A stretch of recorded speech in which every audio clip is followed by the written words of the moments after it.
Hi viewers, welcome to our channel. ప్రస్తుతం మనతో పాటు సీనియర్ జర్నలిస్ట్ దాము బాలా సార్ వాడితో మాట్లాడదాం. నమస్కారం సార్. నమస్తే సార్, కడప నుంచి చెన్నైకి తరలిస్తున్న 30 కంటైనర్లను కేంద్ర బలగాలు ఆపేయడం జరిగింది సార్. అయితే ఈ కంటైనర్లో భారీగా నగదు ఉందని, ఎలక్షన్ పర్పస్ అని పక్కకు రాష్ట్రాలకు తరలిస్తున్నారని చెప్పేసి ప్రచారం జరుగుతుంది. మరి నిజంగా అందులో ఏముంది, ఎందుకు కేంద్ర బలగాలు బయట పెట్టడం లేదు, మరి వైసీపీ వాళ్ళే చేశారంటున్నారు కదా, మరి దీంట్లో వాస్తవం ఎంత ఉందంటారు? ఇది నిజంగా దొరికిందా లేదా ఎవరికి తెలీదు. ఎవరి దగ్గర సోర్స్ లేదు. ఈ న్యూస్ వచ్చింది ఓన్లీ తెలుగుదేశాన్ని సపోర్ట్ చేసే TV5 లాంటి ఛానల్స్లో మాత్రమే వచ్చింది, ఇంకెక్కడా రాలేదు. ఇంగ్లీషు దేంట్లో కూడా, న్యూస్ పేపర్లో, మీడియాలో కూడా రాలేదు. కాబట్టి దీన్ని మనం దాని అథెంటిసిటీని ఎలా మనం నిర్ధారిస్తామనేది ప్రాబ్లం. కాకపోతే ఏంటంటే దొరికే పాజిబిలిటీలు ఉన్నాయా లేదా అనేది మనం మాట్లాడుకోవచ్చు. ఎందుకంటే ఎలక్షన్లు రాబోతున్నాయంటే ఖచ్చితంగా డబ్బులు అనేది ప్రధాన పాత్ర వహిస్తాయి. కనీసం 2-3 వేల కోట్లు ఒక పార్టీ ఖర్చు పెట్టే పరిస్థితి ఇవాళ ఉంది. మనకి ఇక్కడ కూడా తెలంగాణలో లాస్ట్ ఎన్నికలు జరిగినప్పుడు దాదాపు 700 కోట్లు దొరికాయి. ఆ 700 కోట్లు ఎవరిది? ప్రధానంగా కాంగ్రెస్ది. బీజేపీ దొరకవు, ఎందుకంటే సెంట్రల్లో బీజేపీ అధికారంలో ఉంది కాబట్టి ఇక్కడ కూడా పోలీసులు బీజేపీని పట్టుకోరు. అట్లాగే కేసీఆర్ది కూడా దొరకదు. ఎందుకు? కేసీఆర్కి ఇక్కడ పోలీసులు అంతా ఇక్కడ వాళ్ళే కాబట్టి కేసీఆర్కి కూడా దొరకదు. ఓన్లీ కాంగ్రెస్ డబ్బులే అంత దొరికిందనమాట. సో అట్లాగే మిగతా 5 రాష్ట్రాల్లో కూడా దాదాపు 2000 కోట్ల వరకు డబ్బులు దొరికాయి. అంటే దొరికిందే ఇంత అయితే, దొరికింది ఎప్పుడైనా కూడా 1-2% కూడా ఉండదు, దొరకకుండా చేసేదే ఉంటుంది అనమాట. సో ఇదేమి కొత్త కాదు. దీని మీద లాస్ట్ 2019 లోక్సభ ఎన్నికల్లో ఎంత ఖర్చు పెట్టారనే దాని మీద ఒక సంస్థ జరిపిన సర్వేలో దాదాపు 60,000 కోట్ల డబ్బులు ఖర్చు పెట్టారనేది ఆ సంస్థ బయటికి చెప్పింది. అంతకంటే ఖచ్చితంగా ఎక్కువే ఉంటుంది. దాదాపు 70 నుంచి 1,00,000 కోట్లు ఎలక్షన్లలో వీళ్ళు అసెంబ్లీ అండ్ లోక్సభ ఎన్నికల్లో మనం 5 ఏళ్ళకు ఒకసారి ఖర్చు అవుతుంది. దీనివల్ల ఒక పాజిటివ్ ఎలిమెంట్ కూడా ఉంది. ఎందుకంటే బ్లాక్ మనీ అంతా ఫ్లోలో బయటకు వస్తుంది, జనాలకి కొంత పని దొరుకుతుంది, ఫుడ్డు, మందు ఇవన్నీ కూడా ఎకనామీకి పనికొచ్చేదే. అంటే అవినీతికి కూడా పాజిటివ్ నెగిటివ్ 2 ఎఫెక్ట్లు ఉంటాయి. చాలాసార్లు నేను చెప్తుంటా, డబ్బులు అవినీతి అంటే అవినీతి రకరకాల రూపంలో ఉంటుంది. అవినీతి వచ్చి నీకు పరిచయాల అవినీతి అంటాం. అంటే నీకు సర్కిల్ ఉంటే నువ్వు పైకి ఎదగచ్చు, సర్కిల్ లేనోడికి డబ్బుల వల్ల ఎదగచ్చు, అవినీతి ఉంది కాబట్టి. అవినీతి లేకపోతే పరిచయాలు మాత్రమే ప్రధానంగా పనిచేస్తుంటాయి. అందువల్ల అవినీతి అనేది చాలాసార్లు దళితులకి, కింది స్థాయి వాళ్ళకి పనికొస్తుంది. ఎందుకంటే డబ్బు అవినీతికి డెమోక్రటిక్ స్వభావం ఉంది. ఎవరు డబ్బు ఇచ్చినా పనులు అవుతాయి. ఈ డబ్బు మాల సామాజిక వర్గం అతను ఇచ్చాడా, మాదిగ సామాజిక వర్గం అతను ఇచ్చాడా, ఇంకొకటి ఇచ్చాడా అనేది తీసుకునేవాడికి సంబంధం లే. డబ్బులు ఇచ్చాడా లేదా, పని చేయాలా, ఇదే ఉంటుంది అనమాట. సో అదే పరిచయాల అవినీతి అనుకో అట్లా ఉండదు. పరిచయాలకి ఏంటంటే అప్పర్ కాస్ట్ వాళ్ళకి పెద్ద స్థాయిలో పరిచయాలు ఉంటాయి. వాళ్ళే అందుకనే లాయర్ల కొడుకులే లాయర్లు, డాక్టర్ల కొడుకులే డాక్టర్లు, ఇవన్నీ ఎందుకంటే వాళ్ళకి పరిచయాలు ఉంటాయి, సర్కిల్ ఉంటుంది. మా వాడు వస్తున్నాడు కొద్దిగా చూసుకోండి సార్ అని ఒక చెప్తే పనులు అవుతాయి. సో కాబట్టి ఈ రకంగా తీసుకున్నప్పుడు డబ్బులు అవినీతి అనేది దానికి ఉండే పాజిటివ్ ఎలిమెంట్స్ కూడా ఉంటాయి. నేను కాంగోలో అదే చూశాను. కాంగోలో ఏంటంటే ఓపెన్గానే ఆఫీసుల్లో కూడా మనం డబ్బులు ఇస్తే తీసుకుంటారు, అందరు ఎదురుగా కూడా. అక్కడ అవినీతి వల్లే చాలామంది బతుకుతున్నారు, లేకపోతే చనిపోయేవాళ్ళు, నిజంగా కూడా లిటరల్గా చనిపోయేవాళ్ళు వాళ్ళు. ఎందుకంటే అంత పేదరికం ఉంది అక్కడ. సో దీనికి మైనస్ ప్లస్ 2 ఉంటాయి. సో ఏదేమైనా ఈ 30 కంటైనర్లలో డబ్బులు దొరికాయి అనేది ఎవరూ నిర్ధారణగా చెప్పట్ల. ఏంటంటే కడప నుంచి 30 కంటైనర్లు చెన్నైకి వెళ్తుంటే దాన్ని నేషనల్ ఫోర్సెస్ అంటున్నారు. ఆ నేషనల్ ఫోర్సెస్ కేంద్ర బలగాలు అంటున్నారు. ఎవరా కేంద్ర బలగాలు? అది ఏ బలగాలు? కేంద్రాల్లో చాలా రకాల బలగాలు ఉన్నాయి. ఏ బలగాలు పట్టుకున్నారు? తర్వాత పట్టుకున్నాక దాంట్లో ఏముంది? ఏమన్నా డబ్బులు ఉంటే అది ఎవరిది?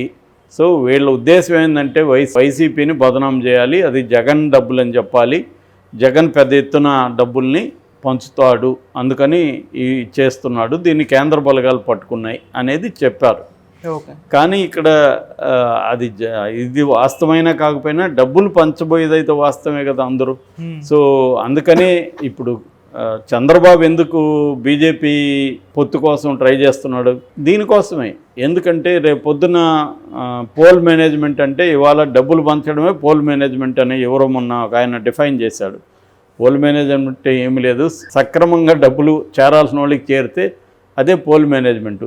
అట్లాగే నీకు ఓట్లు ఎవరైతే వేస్తారని నీవు అనుకుంటావో వాళ్ళ దగ్గర ఓట్లు వేయించుకోవడమే పోల్ మేనేజ్మెంటు. ఏదైనా అంతే. అందువల్ల దీన్ని ఇప్పుడు పోల్ మేనేజ్మెంట్ ఎఫెక్టివ్గా ఎవరు చేయగలరు? అధికారంలో ఉన్నవాళ్ళు చేయగలరు. అధికారంలో ఉన్నవాళ్ళు చేయలేరు కాబట్టి చంద్రబాబు భయపడుతున్నాడు.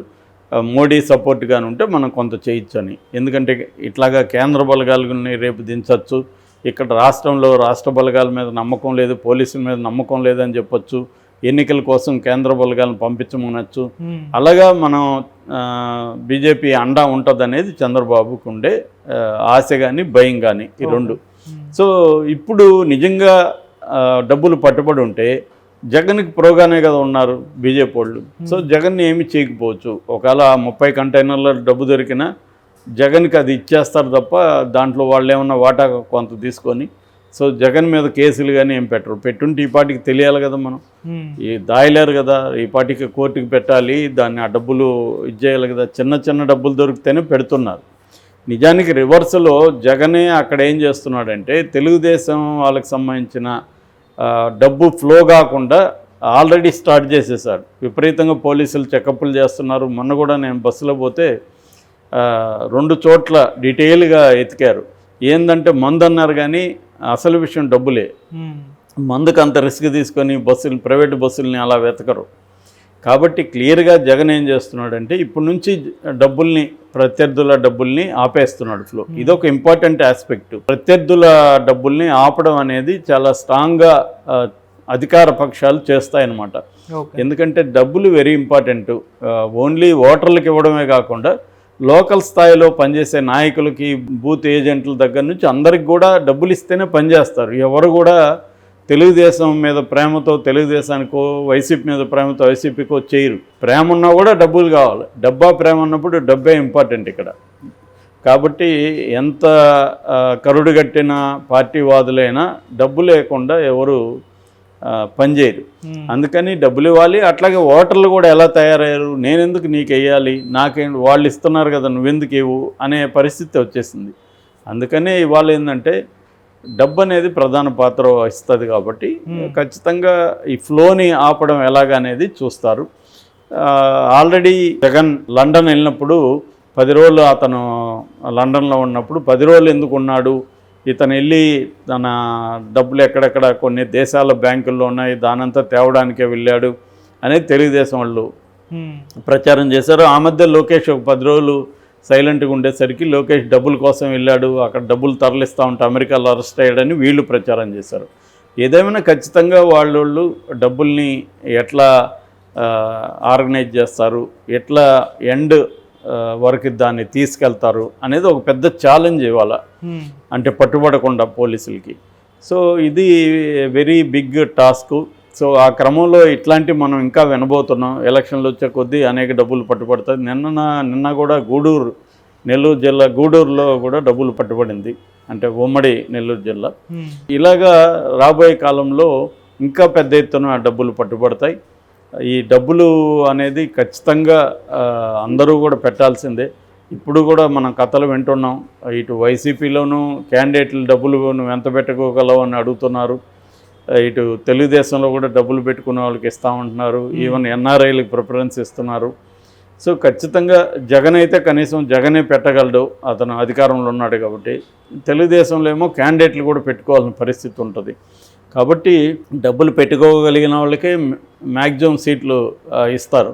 కొన్ని గెలుస్తారు డబ్బు లేకపోయినా, మనం కొంత హెల్ప్ చేద్దాంలే అనుకునేవి కూడా ఉంటాయి. ఏదేమైనా అందరూ క్యాండిడేట్లు కూడా డబ్బులు పెట్టుకునే పరిస్థితి ఉండదు. అలాంటి వాళ్ళకి వీళ్ళే ఇవ్వాల్సి ఉంటుంది, ఎంతో కొంత ఇచ్చి చేయాల్సి ఉంటుంది. అందుకని ఇది దొరికిందా లేదో మనం చెప్పలేం, కానీ ఖచ్చితంగా అయితే అన్ని పార్టీలు కూడా చేస్తాయి. Okay sir, thank you so much. Thank you.